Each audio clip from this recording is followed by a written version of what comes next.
Oui, merci, Monsieur le Président. Madame la ministre, ma question concerne l'accueil individualisé à l'école des enfants atteints de troubles physiques ou psychiques.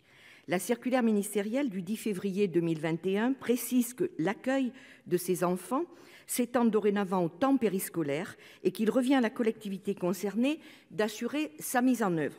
Si cette continuité est une absolue nécessité pour une école réellement inclusive, les moyens de sa mise en œuvre sont une vraie question. En effet, la charge financière qui incombe aux collectivités fait courir le risque d'une école inclusive à deux vitesses.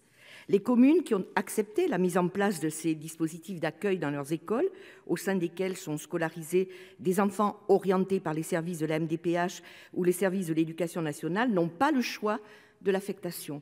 Qu'ils soient de la commune ou pas, les enfants y sont scolarisés, et c'est tout à fait normal, dans l'école de la République. Avoir l'ambition d'une école réellement inclusive passe aussi par la revalorisation du statut des AESH, qui sont à 93% des femmes pour qui le temps partiel reste la règle. Si le gouvernement a la volonté de mettre en œuvre une démarche réellement inclusive à l'école, alors il doit y mettre les moyens. Et cela passe, à mon sens, par la création d'un corps de fonctionnaires correspondant aux besoins permanents du service de l'éducation, alliant formation et évolution des carrières, mais également par l'augmentation du temps de travail des AESH en étendant leur contrat aux activités périscolaires et pourquoi pas sur la base de conventions avec les communes. J'ajoute qu'accueillir ces enfants dans les meilleures conditions consisterait aussi à réduire les effectifs en classe pour agir efficacement sur la qualité de l'accompagnement.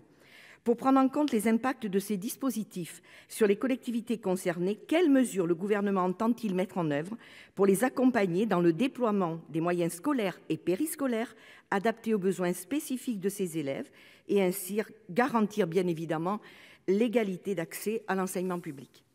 Chers collègues, la parole à Madame la ministre. Merci, Monsieur le Président. Madame la sénatrice, l'une des missions fondamentales de l'école de la République est de veiller à la scolarisation inclusive de tous les enfants sans aucune distinction. Comme vous le rappelez, le projet d'accueil individualisé vise à garantir un accueil et un accompagnement individualisé en structure collective des enfants et des adolescents atteints de troubles de la santé évoluant sur une longue période et qui nécessitent donc des aménagements. La circulaire du 8 septembre 2003 prévoyait déjà la mise en œuvre du PAI par les collectivités et précisait les conditions d'accueil dans les centres de vacances et les centres de loisirs sans hébergement ou encore dans les structures d'accueil des jeunes enfants, crèches, haltes garderies, jardins d'enfants. La circulaire du 10 février 2021 que vous citez abroge la circulaire dont je viens de parler et introduit la notion de parcours de vie pour faciliter l'accueil du jeune enfant en structure collective. Elle favorise la mise en œuvre des dispositions qu'elle encadre sur l'ensemble des temps de l'enfant et la prise en compte de la diversité des troubles et des situations. Elle rappelle également que la mise en œuvre du PAI s'adosse systématiquement sur une démarche concertée entre les personnels des structures collectives, que ce soit sur le temps scolaire ou extrascolaire, qui relève de l'éducation nationale ou de l'enseignement agricole, ou sur le temps périscolaire, qui relève des collectivités. Cette nouvelle version de la circulaire, sachez qu'elle a été rédigée avec l'ensemble des organisations syndicales représentatives des médecins, des infirmiers, des personnels de direction et des directions d'école. Ce texte apporte une plus grande sécurité juridique au personnel de l'éducation nationale en cas de non-remise par la famille des documents valides. Il décrit également avec précision les rôles et les responsabilités de l'ensemble des acteurs concernés.